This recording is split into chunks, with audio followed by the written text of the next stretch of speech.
Here's the full English translation, keeping the structure and content intact as you requested. This time, the 9/3 military parade, I must say.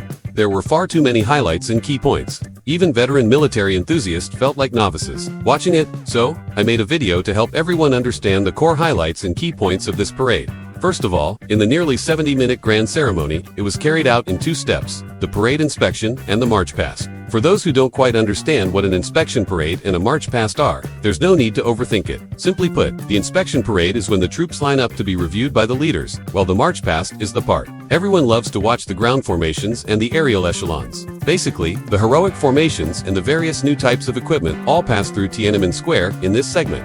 This 9/3 parade was held to commemorate the 80th anniversary of the victory in the War of Resistance against Japan. At the same time, it was the first military parade held in China after 6 years. Not only were there many new pieces of equipment, but also multiple firsts. The first parade in the new journey of comprehensively advancing Chinese-style modernization. The first concentrated display of the PLA's new force structure. The first public debut of many star aerial weapons.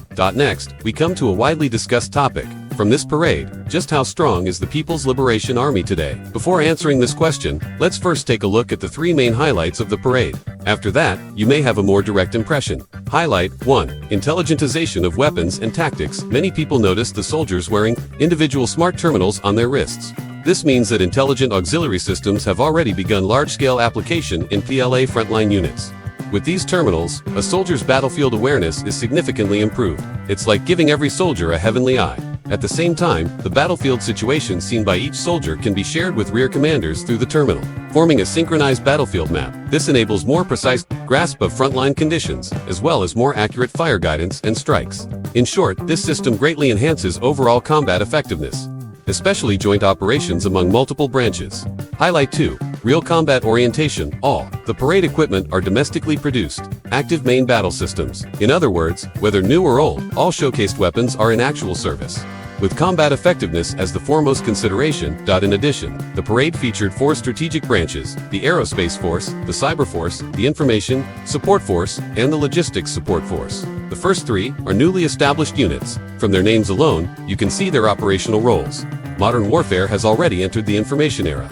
The ability to detect first, aim first, and strike first places extremely high demands on informatization and joint operational capabilities. The Aerospace Force, the Cyber Force, and the Information Support Force clearly provide the critical backing for this.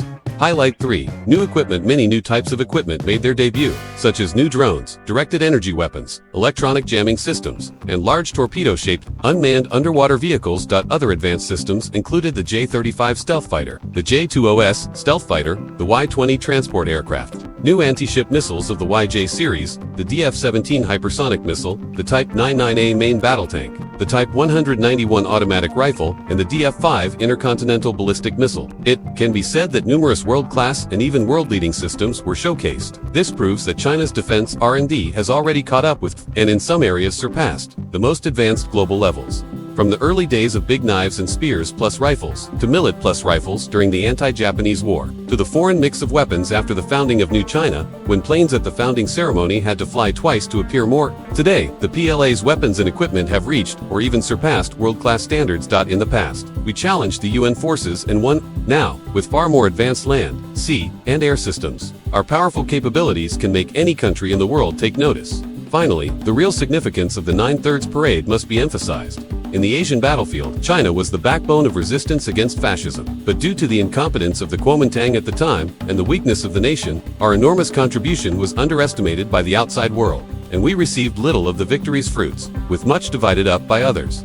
After the 2000s, the West dominated global discourse, constantly reshaping historical narratives. In their propaganda, the US, Britain, and France became the main anti-fascist forces. The Soviet Union was portrayed as part of the evil axis, and China's contributions were glossed over.